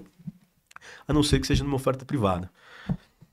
E aí o mercado deu o quê? Deu uma travadinha aqui, né? E aí você tem os crowdfunds que podem vender, que já fazem isso naturalmente, que vendem equity, mútuos conversíveis, mas não tokenizados, porque eles também não podem. Né? E as tokenizadoras, que você tem algumas no mercado, vendem dívida, né? E tokenizado. E você tem um mercado que ele está querendo avançar aqui, porque os tranches de 15 milhões eles são muito pequenos ainda. Mas é natural também no mercado poder caminhar e fazer operações maiores também traz risco ainda ao investidor. Né? Por mais que você faça as travas e tudo mais, também não dá para abrir assim amplamente. Mas agora, nesse próximo semestre, o regulador vai trazer uma nova informação de que, olha, o mercado está se abrindo, vou abrir aqui mais uma janelinha para vocês. Não se sabe se é no volume de tranche, nas limitações, que elas sobem. Se vai aumentar para 20, 30. Ou se vai ficar... deve aumentar, obviamente, ou abrir algumas novas frentes. Né? Então, para esse caminho aí que tá no mercado. Estamos avançando nesse mercado bastante, né? Cara, o Brasil, poxa,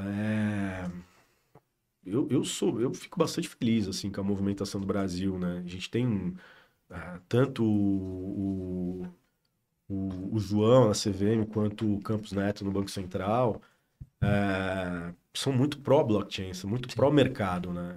Encabeçam Encabeçam uma frente. E a gente tem um grande benefício também, porque várias outras regras foram mudando, né? Você tem a 175, que deu uma nova, ampliou bastante, né, a oportunidade para os fundos. Você tem os assessores de investimento que não tem mais aquela regra de exclusividade. Você tem várias coisas acontecendo fora do ambiente tokenizado e que estão trazendo aqui uma oportunidade de crescimento para todo o mercado. Né? E aí é o que eu digo, né, sobre empreender dentro do momento certo e da cultura certa. A cultura do mercado financeiro ser destravado, ela está acontecendo. E está dando oportunidade de novos papéis para todo mundo. Né? E aí, quando você une esse... É um Lego, né? E aí você tem esse Lego que você vai montando. Que você junta esses galhos de pinheirinho. E a saída, vou falar de um tema mais sensível, mas a saída do Campos Neto... traz algum risco para esse mercado? Você acha que já tem um nível de maturidade que por si só ele continua caminhando? Eu acho que avançou bastante. Uma saída do Campos Neto, na minha opinião, cara, é uma perda, né? Sem dúvida alguma. Não tem como negar. Mas eu não acho que atrasa. Eu acho que é aquela história, né? Uber seria Uber, de qualquer forma.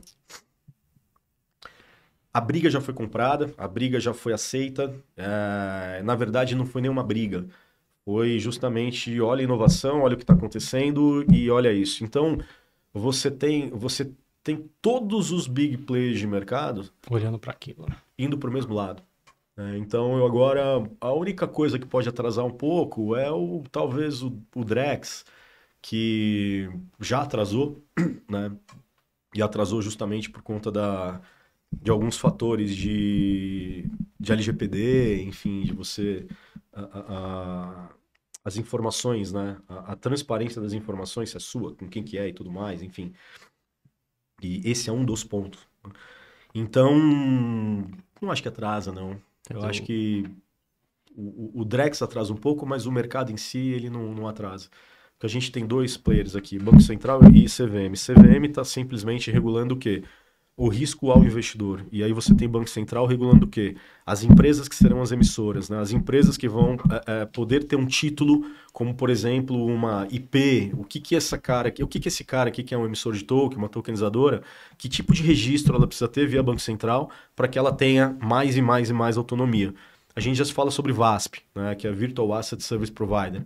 Né? E os registros de VASPs é o quê? Que pode dar uma autonomia de 0 a 100%, ou de 0 a 20%, ou de 0 a 30% e tudo mais. Então você tem dois caras aqui, que um vai controlar justamente, na minha opinião, o controle dos registros de VASPs, e esse cara aqui que vai controlar justamente, na verdade não vai controlar, mas vai ter uma lupa, né, em cima do quê? Do que está sendo emitido, quais são as emissões de tokens, o que representa por trás, qual que é o risco ao investidor e por aí vai. Que a regulação traz essa confiança. Exato, né? exato. É o lastro de confiança envolvido nas transações. Por isso 88, né? Para conseguir limitar de certa forma. Mas eu acho uma grande besteira o título de valor imobiliário, sabe? O mercado ele é muito travado por isso e, obviamente, você tem 15 caras ali que falam que valor imobiliário precisa existir. Mas assim, se você assistir essa nomenclatura de valor imobiliário, esquece isso e cria 5, 6, 15 regras novas para o risco do investidor, o investidor, a partir do momento que você está investindo, você está tomando risco. Entende? É a capacidade e a responsabilidade dele não tomar o risco. Avaliar. Por que você tem que ter um regulador controlando o risco do investidor? Entende? Não faz o menor sentido. Sabe? Então, assim, eu acho que o mercado ele ficou bastante jurássico nesse sentido. Eu nunca tinha pensado por esse sentido. E assim... vai acontecer isso em algum momento, porque é um caminho natural. Só que eu entendo também o regulador, porque ele não pode querer colocar a peça do Lego aqui em cima ou tirar essa aqui de baixo. Porque se ele tira essa de baixo, você desmorona várias outras regras, entende? Então, o mercado financeiro tradicional, por ele ter essa relação de confiança atrelada à confiança, virou um labirinto. Perfeito. E para você desconstruir esse labirinto e criar uma via única, né, ou algumas vias que se convergem, é um pouquinho mais delicado. Porque, em tese, o tomador de risco deveria avaliar o risco e seguir. Exato. Tão simples quanto isso. Você pode criar limitâncias, você tem lá algumas regras de FDIC, por exemplo, né? Divisão de cotas e tudo mais. Você cria algumas regras, e essas regras você coloca para o investidor, entende? E ele que vai ou não, né? Então, E essas limitações não é para emitir, para coibir fraudes. É para coibir o quê? Por que eu tenho regras que limitam o tomador de risco de ser penalizado por um risco que ele tomou? Controle. Entendi. Eu não vou Controle citar aqui do o tipo de mercado. controle, mas controle. Tá claro. Para ter alguns controles. Controle tanto na ponta do investidor, na qualidade do investidor, no volume de operações, no controle também de quem que está fazendo o papel aqui como instituição bancária. Tem diversos controles no mercado e você tem um controle maior que controla tudo. Claríssimo. Então, simplesmente por Tá controle. claríssimo. Falando um pouquinho em tecnologia, o que você vê o futuro aí de tokenização de ativos, tendências, tecnologia, como inteligência artificial e como a tokenização de ativos está se beneficiando de inteligência artificial? Bom, primeiro, como que eu enxergo tokenização de ativos no mercado? Eu acredito que daqui uns 3, 4 anos nem vai se falar em token mais. Vai ser um mercado tão... Por exemplo, né? Você fala que você vai comprar um smartphone? Não. Você usava o Nokia, você passou a usar BlackBerry e você passou a usar um iPhone, um Samsung. Né? Você não fala, eu tenho um smartphone. Você fala, eu tenho pega o meu iPhone, pega o meu Tem um Samsung, Galaxy, pega sei lá o que, entendeu? A palavra tokenização, eu acho que ela é a primeira via para você estabelecer uma nova cultura, uma inovação. Né? Depois que o mercado meio que se adequou, por exemplo, o e-mail, né? Protocolo de e-mail. Você fala, eu uso TCP/IP? Internet? Não, uso internet. Né? Então eu acho que é uma operação em blockchain. Eu acho que se vai falar muito mais em blockchain ou talvez, não sei para onde vai. Mas a tokenização, o futuro dela é esse. O mercado inteiro vai ser tokenizado. Inteiro. Porque uma vez que você tem um DREX, uma CBDC, que é uma moeda fiat dos bancos centrais, ativo digital conversa com ativo digital. CBDC é token. Token conversa com token. Quem estiver fora da tokenização vai precisar se adequar àquilo. Ninguém escreve uma carta à mão e manda pelo correio. Né? Todo mundo manda um e-mail. Sim. Mesma coisa. Entende? Embora o regulador, algumas vezes, ele queira que você escreva uma carta à mão, fotografe, anexe no e-mail e mande por e-mail. Né? Exato. É a complexidade... Mas a gente chega lá no e-mail direto. Né? Então, Sim. eu acho que é isso que vai acontecer. Tá? Isso é a tokenização. Depois dessa curva de adoção, então você tem aqui o platô e... Você tem... Todo mercado você tem a linha reta, né? E aí tem um grande amigo que sempre fala, você tem lá essa linha que ela demora para ter adoção e você tem o suddenly, né? E aí quando você tem o suddenly, cara, é quando realmente o mercado já está ali, né? E basicamente você precisa estar preparado para esse suddenly, né? Então, essa curva de adoção vai vir... A tokenização ela está andando muito rápido e forte em silêncio. Entendi. Então, de 3 a 4 anos é a sua estimativa de que a gente... Como todo mercado, 5 anos. Né? Então, acho que já faz 2. A gente está desde 2021, vou completar 3 anos. Vamos dizer que a tokenização mesmo, ela teve um avanço desde que o regulador colocou a regra da 88. Vamos pensar assim. E aí você conta ali... Vamos lá, né? Nokia, BlackBerry, iPhone. E-commerce no Brasil. E-commerce começou em 2008 e teve a adoção em 2010, 2011. Adoção em 2014. Tá? Demorou 4 anos. Nokia, BlackBerry e smartphone. Smartphone adoção. Começo da adoção, 2012, Brasil. BlackBerry, 2008. 8, 9, 10, 11, 12. 4 anos. A gente está falando de blockchain que, o Nokia pro iPhone. Perfeito. Entendeu? Não tem BlackBerry no meio. Eu acredito que, por ser o maior mercado, é o mercado raiz universal, mercado financeiro, sejam os mesmos 4 anos. Né? É uma análise de fenômeno. É uma análise de fenômeno, exato. Então, eu acredito que a gente esteja aí na metade. Tá? E o que falta para a outra metade? Os registros, Banco Central das empresas, a avaliação da própria CVM do regulador, como que vai ser a interoperabilidade, a solução cambial, né, do token poder quebrar a barreira geográfica, e a democratização, que eu quero dizer é a segurança do investidor podendo acessar esse mercado sem que tenham regras burocráticas de cota sênior, cota subordinada, tudo mais, que são regras que hoje tem dentro dos FDICs, dentro do próprio mercado regulado. Ou seja, ele compra quanto ele quer, ele que vai limitar o risco, ele que vai mensurar isso e tudo mais. Ele, né? de fato, é um tomador de risco. Ele é um tomador de risco, de fato. Exato. Hoje Como é não com é. Bitcoin, como Perfeito. é com criptomoeda. Você quer colocar 100% do seu capital? Coloca. Mercado imobiliário, mesma coisa. Por aí vai. Sim. E aí, queria puxar um pouquinho a adoção de inteligência artificial. Hoje vocês... conta um pouquinho pra gente, vocês estão implementando isso na BlockBR. Você vê que há oportunidade de implementação de inteligência artificial no mercado de tokenização de ativos? Então, inteligência artificial vive um hype muito parecido com NFT e metaverso. Ela é real, mas ela ainda tem uma falta de entendimento da aplicabilidade, né? E a inteligência artificial ela já existe há muitos anos, mais de 15 anos. Só que ela começa com machine learning, na verdade, ela começa dentro de casa, você fazendo seu papel e se preparando para ela. Né? Então, por exemplo... Centralização de dados. Centralização de dados, você criar as camadas adequadas para você poder criar um produto através daqueles dados e tudo mais. A gente vem se preparando muito desde 2021 com as camadas de dados e o que a gente vai fazer com isso. Né? Hoje sim, a gente já está olhando, já está fazendo um desenvolvimento ainda incipiente, porque tem algumas questões regulatórias de como que a gente vai atuar e implementar a AI, mas eu não posso contar, infelizmente, mas está bastante avançado para uma oportunidade que a gente enxergou dentro do mercado e que vai destravar ainda mais os papéis dos nossos clientes, dando mais autonomia de distribuição. Perfeito. Legal.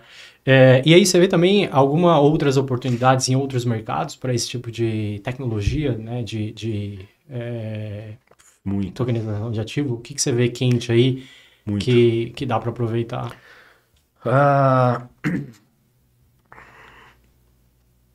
Quem é refém de alguém hoje, deixar de ser refém. Todo mundo quer refém. Então, no mercado brasileiro, basicamente todos. Todos, né? Vou dar alguns exemplos.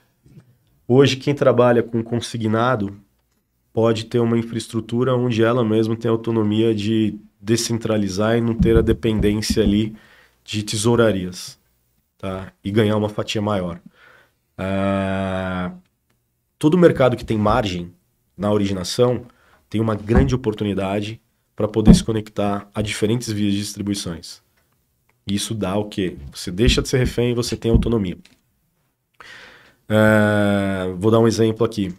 Nós fizemos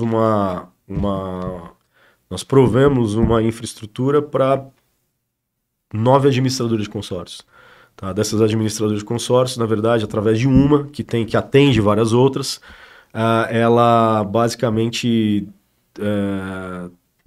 a gente criou um produto novo, que é um token, que representa algo bem interessante, que dá uma comissão muito maior para o assessor de investimento e traz dali, com isenção tributária, também uma rentabilidade interessante para o investidor na ponta.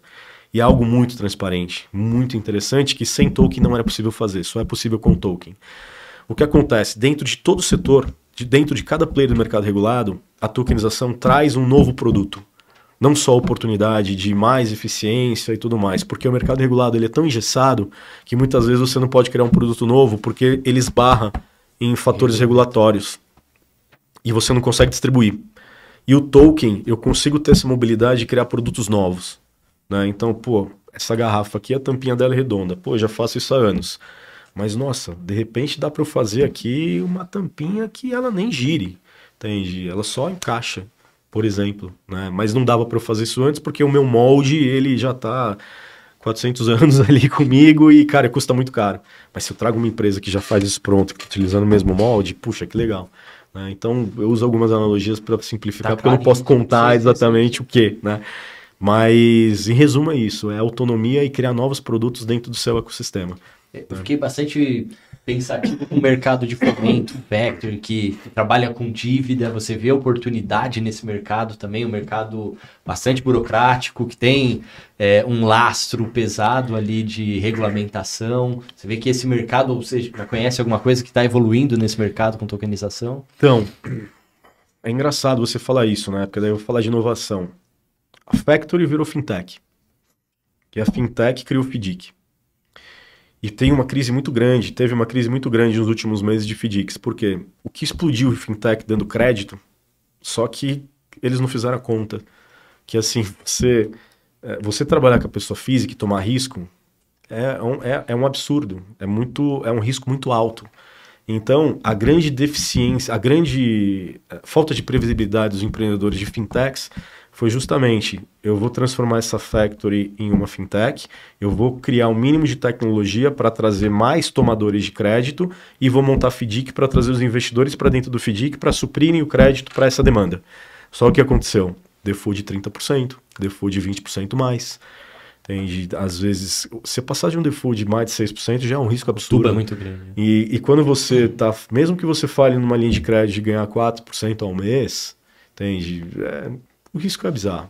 Então, quando você olha para big player, tá? Big player que fazia isso e agora só faz com garantia imobiliária e garantia de veículo, ou quando você olha com fintechs também que nem garantia fazem, mas entram no risco para crédito até R$1.000, R$2.000, você olha a tokenização e você fala, putz, para que eu preciso desse cara?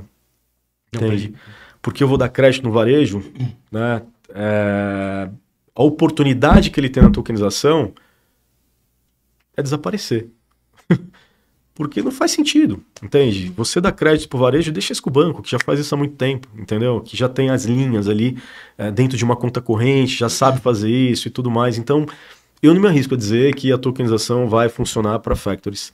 A não ser que esse cara vá pivotar o modelo de negócio dele, ele vai começar a dar crédito com uma garantia muito mais... Telástico, pô, eu estou vendo de tudo nesse mercado há alguns anos. E, pô, tem um case interessante. Um cara, ele dá crédito com garantia do celular, né, do iPhone ou do Samsung. Ele pega o Samsung, ele coloca um contrato, ele fica com o celular e depois o que ele faz com isso? Poxa, ele montou uma operação colateral onde ele faz locação de quem não paga. Então, ele está trazendo... O brasileiro é absurdamente criativo, né? Ele é muito criativo. E o mercado de fintech, em tudo, né? e o mercado de fintech, ele caminha muito para isso quando esse cara ele tá aqui dando crédito para pessoa física, entende?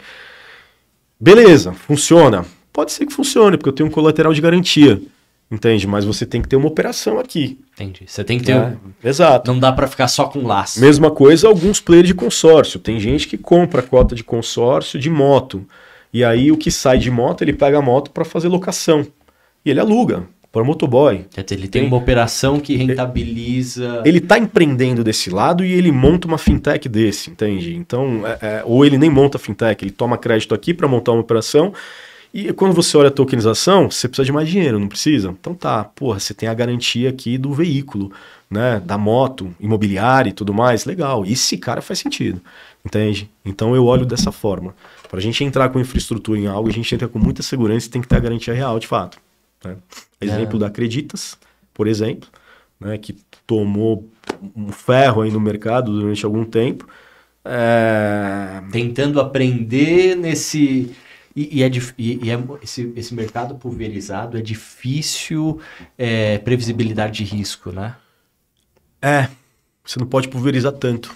Você tem que nichar e você tem que ir devagar, humildemente ali. E outras fintechs que entraram nesse movimento, é o que você bem disse, né? Tá fazendo um movimento agora de retroagir um pouquinho, ou retroagir muito em alguns casos, né? Por isso que eu quis costurar, porque eu falei, poxa, realmente, será que isso resolve? Resolve, mas não para ele. Resolve para as pontas, né? Exato. Perfeito. Exato. Então é isso. Antes de olhar para uma NFT, veja o que está por trás. Antes de olhar para uma fintech, veja o que está por trás, qual que é o modelo de risco.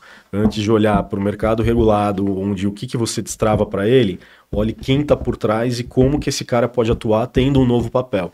Então, eu acho que o maior aprendizado ainda da BlockBR foi ter esses 4, 5 escritórios jurídicos que sentam na mesa semanalmente com a gente para a gente discutir oportunidades, discutir riscos.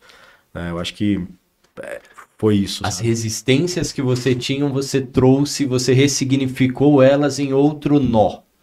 Você simplificou o ecossistema, mas você deu outra roupagem. A gente ficou muito pragmático, né? Muito pragmático, até chato. Então, basicamente, quando tem cliente que senta na mesa com outras tokenizadoras e tal, mas quando ele senta na mesa com a gente vira e fala real. A gente fala, você tá vendo isso por quê? Você pode fazer isso, mas você só vai conseguir fazer isso se você tiver isso. Ou você já consegue fazer isso. E a gente pode te ajudar aqui. Né? Então, basicamente, resumo, né? Vendendo um pouquinho aqui, a gente faz a solução end-to-end, né? O jurídico, tecnológico, financeiro. Né? Desde a avaliação de risco, se ele não tem, desde toda a operação jurídica, que é o grande calo das tokenizadoras, senão vira um token oco, e a tecnologia que é a ponte disso para solucionar. Tecnologia é o que pavimenta isso acontecer. Mas o arcabouço jurídico ali, análise de risco, isso é difícil. Eu não tinha imaginado isso dentro de uma tokenizadora. Isso vai acontecer naturalmente daqui a uns anos, quando você já tem uma biblioteca formada de muita estruturação, de muita experiência de risco e tal e tudo mais, onde você consegue ter todas as medidas, né, de tudo para você prover de uma forma mais eficiente. Tokenização não é produto de prateleira, não é vender pastel. Né? Talvez um dia ela seja a depender do que você constrói na sua camada de dados. Porque você vai conseguir ter produtos, né, mais distintos, mas jamais ela vai precisar ser frita ali naquele óleo ainda, porque você sempre vai ter a camada jurídica para fazer as diligências e a análise da operação, avaliação de risco, tudo isso. Né? Então, sempre será assim. Nunca vai ser um produto de prateleira para tudo, né? Talvez você tenha um produto de prateleira, por exemplo, que é a CCB, que você pega a nota fiscal, traz a nota fiscal, faz a avaliação rápida ali, super rápido e beleza. E a AI vai poder ajudar muito nisso também, né? Nessas avaliações, embora eu não confie tanto. Que é padrão. Não confio tanto em AI ali também, porque você tem o mercado financeiro, você tem alguns gaps, né, dentro de recebíveis. E junto com os bancos e securitizadores, inclusive. Então, esses gaps eu acho que é muito fator humano ali. E para você suprir esse gap, você consegue resolver isso com a tokenização. E você torna o mercado muito mais saudável. Né? Mas eu não sei se o mercado quer isso. Talvez exista uma resistência do mercado em relação a isso, mas vai acontecer. Naturalmente vai acontecer. Boa, papo tão bom que a hora voou. Eu queria trazer uma pergunta, né? Você é um empreendedor serial, é uma pessoa que pessoas como eu se inspiram bastante, né? Chegar lá algum dia e o que você aprendeu aí nesses tantos anos empreendendo? Quais foram as maiores lições e aprendizados aí? Cara, ótima pergunta. Difícil a resposta, viu? Eu acho que o que eu mais aprendi, cara, foi que o que eu faço não é pra mim. O que eu faço é pros outros, pra poder lá na frente ter uma história contada e, cara, e olhando sempre pra minha família, sabe? Então, o que eu mais aprendi é minha família que dá o gás para eu poder fazer tudo que eu venho fazendo, para eu poder acreditar, enfim, esposa, filho. E é engraçada a sua pergunta, porque se você me perguntasse isso antes da pandemia, eu diria que é a vontade de fazer uma empresa que fosse reconhecida no mercado. Talvez por ego ou talvez pelo mindset daquele cardume de VCs, de softbanks, de empreendedores que fizeram unicórnios e tudo mais. Hoje, eu olho o unicórnio, eu dou risada, eu olho o empreendedor que fez uma WeWork, eu dou risada, eu olho todos esses caras que fizeram grandes negócios, mas que viraram reféns dentro de um ambiente que eles mesmos criaram e que talvez, não sei se tem a paz que eu acho que um empreendedor merece ter, sabe? Então eu acho que você ajudar as pessoas... Eu sou um cara que quando passei o maior perrengue na minha vida, eu fui na Praça da Sé entregar cobertor e lanche para morador de rua. E daquilo eu montei uma agência de marketing para arrumar emprego para moradores de rua. Eu não ganhei nada de dinheiro, mas foi onde eu mais tive satisfação na minha vida em poder acolher essas pessoas e poder olhar e ter uma sensação que poucos empreendedores vão ter na vida, sabe? Eu acho que não é o dinheiro, não é o que você faz para você, é o que você faz para as pessoas, como você vê o sorriso nas pessoas sobre algo que você criou. Eu acho que isso é o que mais motiva e é isso que eu quero chegar lá aos 70 anos de idade, com saúde e poder olhar para trás e falar, puta merda, olha o que eu consegui fazer, cara. Não é que deu certo mesmo, sabe? E tá dando certo, vai dar certo, não tenho dúvida alguma, mas eu acho que é esse impacto positivo. E você ser agnóstico, você não bater de frente com ninguém, você ser amigo de todos, você ser colaborativo, eu acho que esse é o principal segredo. Não querer... Você pode ser o Michael Phelps, mas você pode ser um cara que as pessoas inspirem-se em você. Você não precisa ser aquele cara que, putz, olha, ganhei, venci, consegui, cheguei lá. Eu acho que se chegar vai ser maravilhoso, mas se não chegar também eu tô fazendo meu papel, sabe? E eu tô me divertindo com o que eu tô fazendo. Eu acho que o papel é esse, né? Eu acho que é se divertir com o que faz. E tem pessoas que elas nascem para os desafios. Tem pessoas que se amedrontam diante dos desafios. A minha vida sempre foi ver um muro de 2 metros, passar ele, ficar feliz durante 1 minuto e depois de 2 minutos ver um muro de 4 metros. Depois passou de 4, você vê um de 12 metros e você nunca desistir. Você fala, não, tem um jeito que eu passo esse muro. Né? E, cara, uma hora é óbvio, né? Eu vou parar. Mas enquanto esses muros estiverem, né, às nossas frentes, sempre estarão. Se não é na empresa, é com filho, é com família, é com, cara, as adversidades. A partir do momento que você tem uma vida adulta, você vai lidar com problemas pro resto da vida, né? E eu acho que é isso, é a oportunidade que eu tenho hoje de poder fazer o que eu faço com saúde, tendo uma família maravilhosa e amigos maravilhosos, pessoas que querem fazer negócio com a gente, confiam em mim, confiam no que a gente faz e poder chegar lá na frente, olhar e falar, putz, obrigado todo mundo por conseguir possibilitar da gente poder ter feito isso no mercado e destravar o mercado de capitais. É isso. Pô, legal. Empreender e doar para resolver um problema. E chegar lá individual, né? Fazendo a analogia do Phelps, eu posso ter a minha jornada ali de 3 metros, né? Tipo, vou nadar 3 metros aqui e conseguir, né? E outra pessoa ali, 50 metros, né? 100 metros. Eu acho que é muito individual cada desafio. Eu acho que a pessoa adoece quando ela não tem um desafio.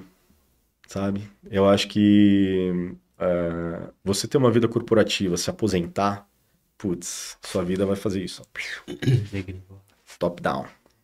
Então, assim, ela vai, cara, lá pro beco, né? E se você não coloca um desafio, um aprendizado, algo novo e tudo mais, sabe? Pô, Niemeyer viveu mais de 100 anos porque ele tava lá desenhando ainda. Entende? Então, eu acho que é isso. Você não pode se acomodar, sabe? E aos 44 anos, eu acho que hoje, putz, eu tô no melhor lugar que eu poderia estar. Sabe? Acho que o Brasil, ele só não tem empreendedores fantásticos. Tem muitos empreendedores fantásticos, não é isso que eu quero dizer, mas empreendedores fantásticos com apoio do governo, com apoio de um dinheiro que faça o país ir lá para cima, entende? Eu acho que... Pelo contrário, né? Pelo Só contrário, te empurra... pelo contrário, porque os interesses eles estão sempre centralizados. Então, se isso existisse, nossa, o Brasil estaria no topo do mundo, cara. Teriam 50 Elon Musks, sabe? No mundo. Um cara que eu admiro bastante. Sim. Então, eu acho que quando você faz o básico aqui, o básico dá certo, sabe? Se você puder fazer um pouco mais e tiver abertura para poder fazer, putz, você voa muito mais alto. E você não precisa ficar convencendo. É isso. O trabalho de não convencer é maravilhoso. Você não tira de uma ponta e dá para outra, ou não tira para ganhar. Acho que é integrativo, né? Acho que o empreendedor ele tem que ser convincente, não precisa convencer. Entendi. Então, quando a gente faz algo convincente, eu acho que é natural o caminho. Pô, que aula. Legal, muito bom. Pô, cara, como que o pessoal faz para te achar aí? Fala um pouquinho da BlockBR também. Poxa, vamos lá. LinkedIn, a gente tem um time lá que fala bastante lá no LinkedIn. Redes sociais, a gente tem o Instagram, tem o X também. Mas formulário, site, tem o Telegram da BlockBR também, se quiser seguir lá, é bem bacana, a gente tem muita informação. A gente fala algumas verdades ali, algumas verdades necessárias, que é muito positivo para o mercado. De novo, de forma alguma, nunca avaliando ou batendo de frente com ninguém, mas verdades do mercado é sobre o momento regulatório, o que está acontecendo, quais as oportunidades, o que a gente está olhando, o que está sendo feito. Perspectiva. Quem quer empreender dentro desse universo, eu acho maravilhoso. Poxa, eu estou sempre disponível. A gente tem vários e-books dentro do nosso site sobre como tokenizar, o que é tokenização. Se você quer se tornar um assessor de investimento de ativos digitais também. Aliás, a gente está muito com essa frente, tá, do assessor de investimento de ativos digitais, para ganhar comissões maiores do que hoje ganha no mercado. Poxa, e meu e-mail também, se quiser mandar um e-mail para mim também, fica à vontade. É cassio@blockbr.com.br. O Krupinski você segurou. Não, o Krupinski deixa fora. Entendi. O Krupinski eu uso no momento certo para eu ter um filtro de cada 1000, quem sabe, né? Passam 10, passam 100. Que vai errar o sobrenome, né? Cássio, muitíssimo obrigado. Obrigado. Obrigado. Gente, foi uma aula muito bom. Sensacional. Entendi muito mais sobre o mercado, não só de tokenização, blockchain, como entender também esse mercado financeiro que realmente tem sua complexidade. Fiquei maravilhado em entender que você mergulhou dentro de algo para entender as dores de todos os atores ali, de todos os nós e tentar facilitar todos os elos ali. Achei... brilhante, apesar de você ter falado, não simplifiquei, porque parece óbvio, mas de fato tá disposto a mergulhar. Tá disposto a mergulhar, né, Cadu? Assim, não é fácil. Não é. A gente sofreu um pouquinho, eu agradeço muito a oportunidade de poder falar tudo isso também. Acho que a gente está criando alguns espaços também dentro da própria BlockBR para poder falar, e quem sabe a gente também já faz um papo aí com vocês para falarem, né, do Opencast também. E, bom, obrigado, gente. Agradeço também nossos investidores que tiveram uma paciência enorme em colocar grana em quem queria aprender, né? E não em quem estava colocando grana e simplesmente para, poxa, e aí? Né? Resolve aí, como que vem isso, como que vem aquilo. Então, poxa, eu agradeço super todo mundo e nossos clientes, a abertura que a gente tem dentro do mercado, e tá muito legal.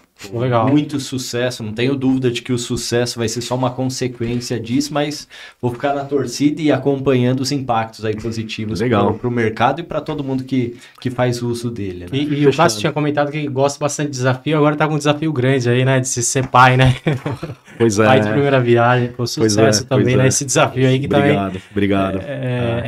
Não é fácil, mas é muito bom. É um desafio maravilhoso, conciliar as poucas horas de sono, ou o dia que você a noite que você comemore, e a outra noite que é completamente diferente, e você tem lá 8 reuniões no dia, e, cara, você tá com aquela cara parecendo um guaxinim, cara, eu tô curtindo isso, tem dias que parece que você vai, enlouquecer, né, de fato. Mas, poxa, agradeço minha esposa, que acho que o trabalho mais difícil é das mulheres, sem dúvida alguma. E me apoia muito o que eu venho fazendo, enfim, ela ajuda, contribui bastante para que tudo isso possa evoluir, tem grande parte nisso. Mas tá maravilhoso, curti. Né? Cada sorriso ali, cada brincadeira que vai ser proporcionada, não tem preço, não passa tem... rápido, né? Impacto. Passa rápido, pois é. É um impacto maravilhoso. Não, e quando estiver passando, a gente já providencia mais um. É isso aí. O objetivo da BlockBR dar certo é que eu possa ter uns 5. Exato. Espero que sua esposa comungue dessa ideia. Comunga. Que bacana. Obrigado, Cássio. Obrigado a vocês, gente. Prazerzaço. O prazer é meu. Valeu.